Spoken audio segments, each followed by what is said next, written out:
It was recently pointed out to me in the comments section that it has been 8 months since I last updated you on my main tank, my SPS dominated Red Sea Reefer, and frankly 8 months without an update is disgraceful behaviour for a saltwater YouTuber, so I'm going to put that right today.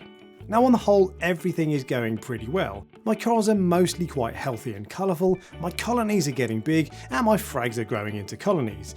But it is not all sunshine and roses, so I'll share with you the good and bad today, including details of my enormous encrusting Monty colony that is taking over my tank. Now at my last update I had just removed a third of my aquascape and my new rockscape was looking pretty bare. But I've now filled most of the spaces with corals, so it is looking a little busier and the frags now just need a bit of time to grow out. Of course we all know there's no such thing as no more space for more corals, so I'm pretty sure I will add some more, but I do think it's getting pretty close to capacity now.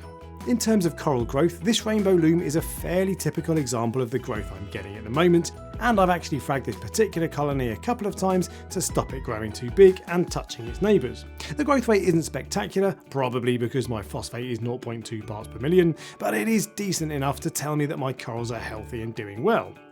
However, with that being said, I have had a couple of aquapora frags strip and bleach out recently.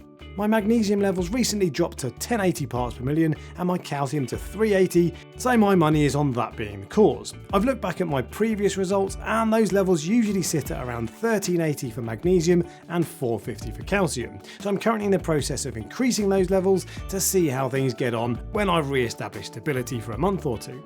And because I currently have a broken hand which is restricting my ability to tinker, I'm taking the opportunity to test more frequently than I usually do, and I'm currently testing calcium, alkalinity, magnesium nitrate and phosphate twice a week. Whether I'll keep that up long term is another matter, but it's really useful and a real eye-opener having a detailed data map of my water parameters.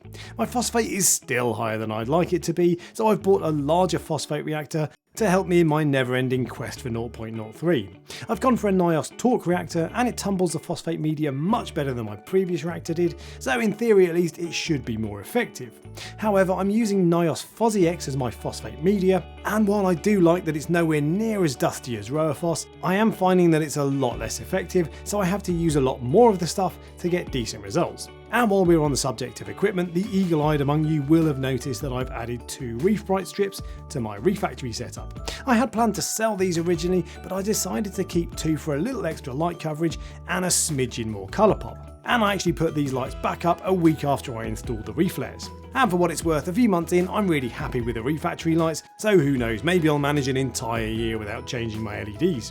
In terms of fish, I've had the Regal Angel for 3 weeks shy of a year now, and he's mostly been very well behaved. He doesn't pick at the pathetic little acans I have, no offence fellas, and he hasn't touched my zoas either, while my fluffy tenuis is still showing great polyp extension. However, I have noticed recently that most of my SPS corals don't have their polyps out anywhere near as much as they used to. And while I've never caught him in the act, I suspect that he has the occasional nibble, which in turn causes my acros to modify their behaviour and retract their polyps during the day. It's a bit annoying to be completely honest, but the Regal Angel is a beautiful fish, so it's a price I'm just about prepared to pay. And now turning to my copper band for a quick update on him. This one's been in my tank for 3 years now, and while he's never put on the weight that I'd like to see, he seems to be doing pretty well.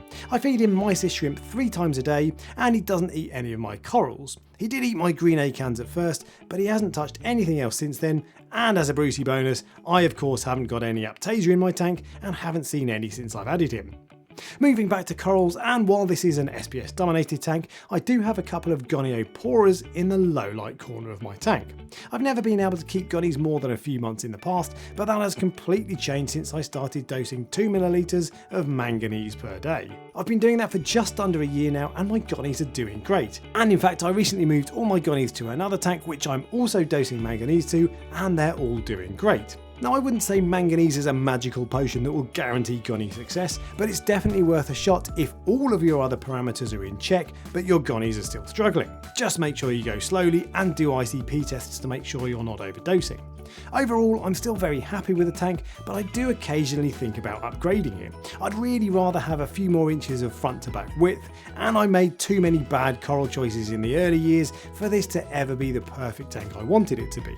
The prime example of which is this Sunset Monty, which covers about 2 feet square of my rockwork. Now there always seems to be one monster coral that takes over a tank long term, and this is mine, but let me know what your giant pest coral is down in the comment section. And it's corals like my enormous Monties that make the idea of starting over with a blank canvas really appealing. And I'd love to see if I could achieve what I really wanted to when I set this tank up, i.e. an all killer no filler aquapora tank with no bloody Tropic Thunder and no Sunset Monty.